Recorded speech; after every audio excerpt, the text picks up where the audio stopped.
I've said it many times, Baltimore is going to do fine. We're going to do fine. We're bringing in people from all over the country, probably all over the world. Millennials are just coming in. The question is whether all of us will do fine.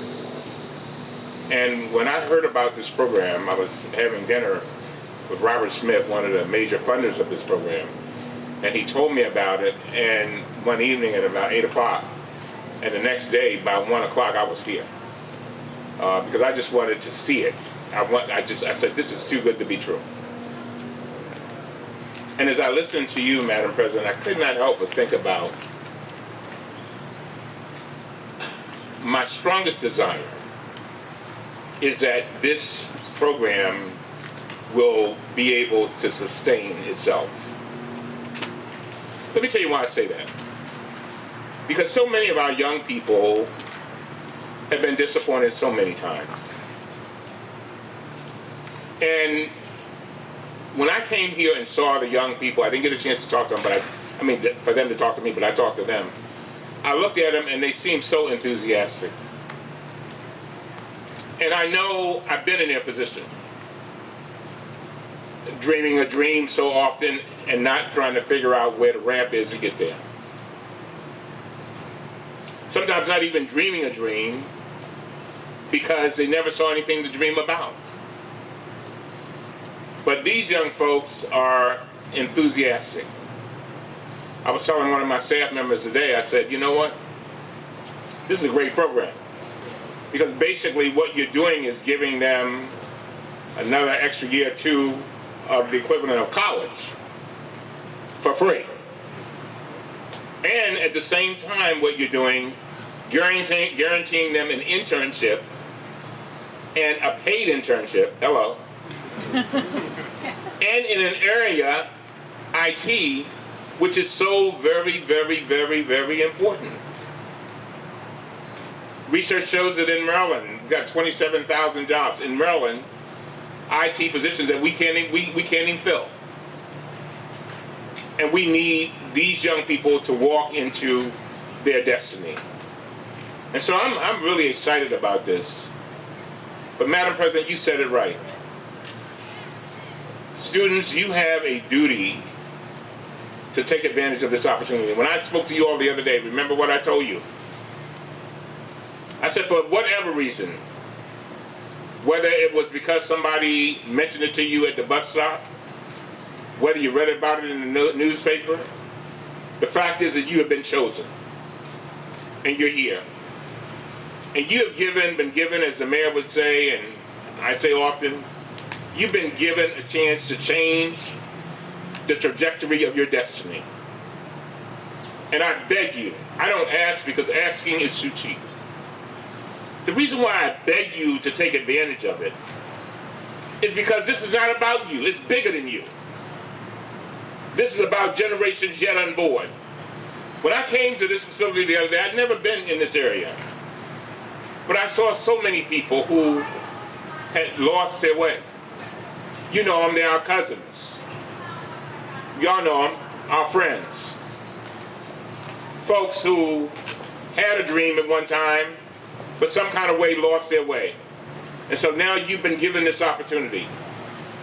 And the president is right. When you show the world that this program produces great, dependable, excellent graduates, you know what that does? It does several things. Number one, it says to employers, these are the folks we want. They'll be banging down the door trying to get to you. And I can see that at Morgan. Morgan, for example, University has a business school where before the young people even get out of school, they've got 3 or 4 appointments. These are African American students. They got jobs. And the same thing can happen here. The other thing that it will do is it will say to other young people, you know what? That NPower group, they're for real. They're for real. And it'll say to your cousins and the people in the neighborhood and the ones that look up to you, they'll say, you know what? I want to be just like Jerry, or I want to be just like Monique. I want to be like them. And it changes their trajectory too. And so I'm really excited about this. I'm going to do everything in my power to work with our community, Madam President, to make sure that this continues to work for our young people.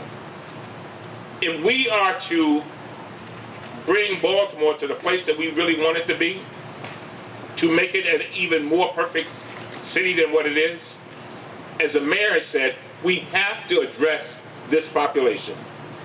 And you know, the interesting thing is, so often our children have gifts and they don't even know they have the gifts. And then when they get exposed to something that brings those gifts out, then they discover what their passion is. And then they marry their passion with their profession. And that's what it's all about, trying to match passion with profession. And then when I read some research that said the average IT person and technical person in Maryland is making $104,000. I mean, you won't start off like that, but I mean, think about it. Think about it. That's very, very significant. Because then you can raise your family. And the last thing I'll say is this, and I say this to our young people, what you do, and I want you to put this in the DNA of every cell of your brain, what you do in the next 4, 5, 6 years will determine how you live for the rest of your life. It will determine where your children will go to school, determine what kind of house you live in, determine what you'll be able to do for your family, determine whether or not you'll be able to put your children in a position to do better than you. What you do. And so I thank God. I thank God that you've taken a chance on NPower. And I promise you, we as the people that are a little bit older, we realize we had our turn. We know it's your turn. And we're going to do every single thing in our power to make sure that you're successful. I've often said that our children are the living messages we send to a future we will never see.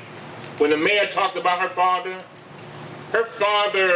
was a phenomenal man. There's no way I would be in the Congress of the United States of America without her father. He was my mentor. He put his fingerprints all over my life. And I say to my children something that her father said to me. He said, when you go out there, and I say the same thing to my children, when you're a young person and you go out there and you give it the best you got and do everything you can to be excellent, arriving a half an hour before time on the job and leaving a half an hour after you're supposed to get off, going the extra mile, I promise you, there's some adult that will, somebody older, that will come along and help you. I have never seen it fail, never. And I think the reason for that is that when they see you, they see where they were at your age. And there's a natural thing, Madam President, you know what I'm talking about. It makes you want to help a young person. And so again, I'm excited for you. We're all excited for you, and we're rooting for you. But we're doing more than that. The funders will continue to fund. We'll continue to press. We'll continue to encourage. And I'm going to join you. As a matter of fact, Robert Smith said to me, he said, Cummings, what I need you to do is go to the business community and tell them that they've got to hire these folks. And ask them to do that. And I'm going to do that. I've already begun to do that. All right? Thank you all very much.